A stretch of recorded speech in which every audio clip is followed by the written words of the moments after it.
అందరికీ నా ఛానల్ ఎవరైనా కొత్త చూస్తున్నట్టయితే ప్లీజ్ సబ్స్క్రైబ్ చేయండి. కార్తీక దీపం హైలైట్స్ ఏంటో ఇప్పుడు మనం తెలుసుకుందాం.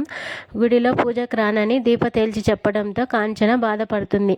అత్తయ్య మన బిడ్డ మీద ఆశలు పెంచుకుంటుంది, ఆమెకు నువ్వే చెప్పాలి అని కార్తీక్తో అంటుంది. దీప అది నా వల్ల కాదని కార్తీక్ కంటతడి పెడతాడు. ఇక ఉదయాన్నే తండ్రిని చూసి షాక్ అవుతాడు కాశీ. జరిగిన తప్పు తెలుసుకోవడానికి ఇంత టైం పట్టిందని అంటాడు కాశీ. నా జీవితాన్ని నాశనం చేసినందుకు జోష్నక్కని చంపేద్దాం అనుకున్నాను, కానీ సుమిత్ర పెద్దని కాపాడాల్సింది జోష్నక్కేనని వదిలేశాను అని చెప్తాడు కాశీ. జోష్న శాంపిల్స్ వదినతో మ్యాచ్ కాలేదు కదా అని దాస్ అడుగుతాడు. ముందు మ్యాచ్ కాలేదు, కానీ తర్వాత డాక్టర్ గారే స్వయంగా ఇంటికొచ్చి మరి మ్యాచ్ అయ్యాయని చెప్పారని కాశీ చెప్తాడు. ఆ మాటతో జోష్న ఏదో మాయ చేసిందని దాస్కు అనుమానం వచ్చి నేరుగా హాస్పిటల్కి వెళ్తాడు. హాస్పిటల్లో డాక్టర్ హారికని జోష్నని కలిసి హాస్పిటల్లో డాక్టర్ హారికను జోష్న కలిసి నా బ్లడ్ శాంపిల్స్ ఎలా మ్యాచ్ అయ్యాయని ప్రశ్నిస్తుంది. నీకు శాంపిల్స్ మ్యాచ్ కావటం కావాలా వద్దా? అసలు నువ్వు సుమిత్ర కూతురువేనా అని డాక్టర్ కౌంటర్ వేయడంతో జోష్నకు చెమటలు పడతాయి. ఇక జోష్న డాక్టర్ మాట్లాడుకోవడం చూసిన దాస్ జోష్నతో డాక్టర్ హారిక కుమ్మక్కైందని ఆమెకు చంపేందుకు వెళ్తుండగా కార్తీక్ ఆపుతాడు. ఇక దాస్ను వెంటనే డాక్టర్ హారిక దగ్గరికి తీసుకెళ్లి సుమిత్ర అత్త కన్న కూతురు దీపేనన్న నిజం డాక్టర్ గారికి తెలుసని దాస్తో చెప్తాడు కార్తీక్. జోష్నకి రిపోర్ట్స్ విషయంలో అనుమానం మొదలైంది, నువ్వు జాగ్రత్తగా ఉండమని కార్తీక్ని హెచ్చరిస్తుంది డాక్టర్ హారిక. చెప్పడం ఒక్కటే దీనికి పరిష్కారం అని దాస్ ఆవేశంగా వెళ్ళబోతుండగా కార్తీక్ ఆపుతాడు.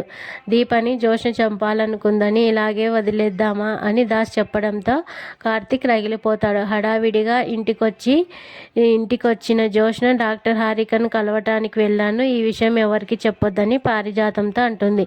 ఇంతలో దశరథ శివనారాయణ వచ్చి ఎందుకు చెప్పకూడదు, అసలు నువ్వు డాక్టర్కి దగ్గరికి ఎందుకు వెళ్ళావని నిలదీస్తారు. ఏదో ఒకటి చెప్పి కవర్ చేస్తుంది జోష్న.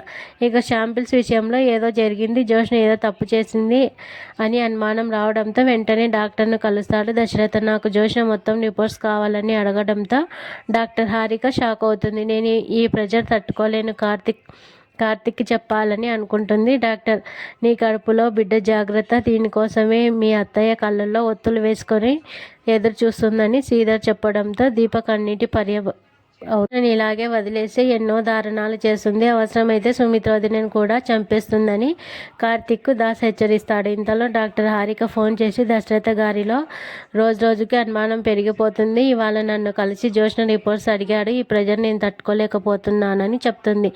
దాంతో జోష్న రిపోర్ట్స్ని మామయ్యకి మెయిల్ చేయమని చెప్తాడు కార్తీక్.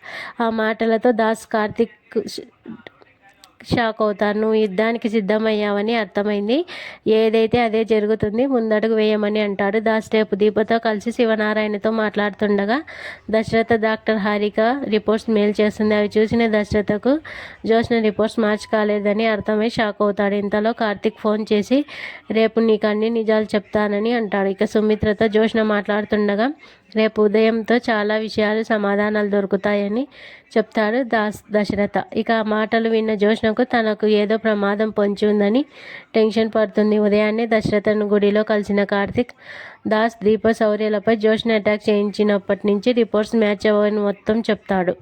సార్లు శాంపిల్స్ టెస్ట్ చేసిన జోష్న శాంపిల్స్ మ్యాచ్ కావని దాస్ అనగా ఎందుకని దశరథ ప్రశ్నిస్తాడు. ఎందుకంటే జోష్న నీ కూతురు కాదు, దాస్ మామయ్య కూతురని కార్తీక్ అనడంతో దశరథ షాక్ అవుతాడు. ఇక శివనారాయణ గారు తనను అవమానించారని చిన్నచూపు చూస్తున్నారని దాస్ ఇంట్లోంచి గెంటేశానని పారుకి కోపం అయితే తాత మీద పగ సాధించడానికి దాస్ మామయ్య కూతురు అని కార్తీక్ చెప్పడంతో దశరథ నిర్ఘాంతపోతాడు. ఎక్కడ ఈ నిజం బయటపడుతుందోనని దాస్ మామయ్యని జోష్న చంపాలనుకుందని దీపం మీద అటాక్ చేయించింది కూడా జోష్నే అని చెప్తాడు.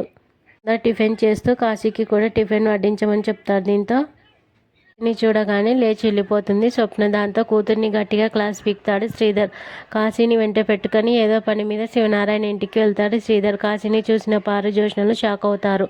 మా నాన్న నన్ను కలిశాడు, బాగానే ఉన్నాడని కాశీ చెప్పగా జోష్నకి తనకేదో ప్రమాదం ముంచుకు రాబోతుందని డౌట్ వస్తుంది. ఇక నా కూతురు బతికే ఉంటే ఎక్కడుందని దశరథ కుమిలిపోతాడు. నీ కూతురు ఇక్కడే ఉంది, ఆమెను నీకోసమే తీసుకొచ్చానని చెప్తాడు కార్తీక్. దాస్ ఎక్కడికి వెళ్ళాడు, ఏం చేయబోతున్నారు తెలుసుకోవడానికి కాశీ నుంచి నిజాలు అనుకుంటుంది జ్యోత్స్న. ఇక దాస్ బాబాయ్ నీ దగ్గరికి వచ్చి ఏం చెప్పాడని కాశీని అడుగుతుంది జ్యోత్స్న.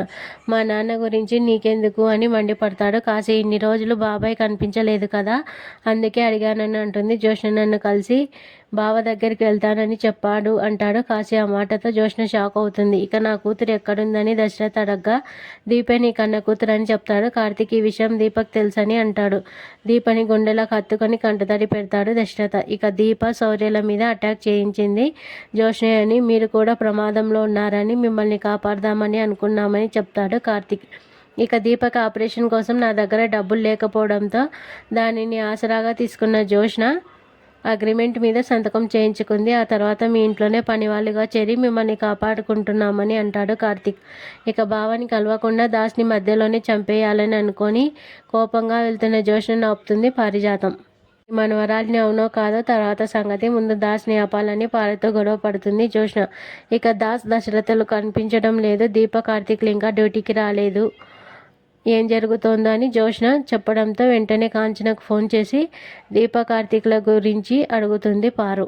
ఇద్దరు గుడికి వెళ్ళారని కాంచన చెప్పడంతో అంతా గుడిలో కలుసుకున్నారా కూడా వెళ్ళాలని చెప్తుంది జ్యోత్స్న. వాళ్ళిద్దరూ గడప దాటుతుండగా శివనారాయణ చూసి ఇద్దరిని లోపలికి వెళ్ళమని చెప్తాడు. ఇక జ్యోత్స్న అంతా చూస్తానని ఆవేశంగా వెళ్తున్న దశరథను దాస్ కార్తీక్ దీపాలు ఆపుతారు. అమ్మకు ఆపరేషన్ జరిగే వరకు ఈ నిజం ఎవరికి చెప్పొద్దని దశరథ దగ్గర ఒట్టు వేయించుకుంటుంది దీప.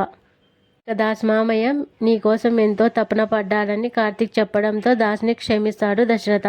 ఇక తర్వాత నలుగురు కలిసి సంతోషంగా దేవుని దర్శించుకోవడానికి వెళ్తారు. అయితే కడుపులో బిడ్డను వదులుకోబోతున్నట్లు దశరథకు చెప్పబోతుండగా కార్తీక్ని దీప ఆపుతుంది. తర్వాత ఏం జరుగుతుందో తెలియాలంటే రేపు పట్టించి నెక్స్ట్ ఎపిసోడ్స్ చూడాల్సిందే.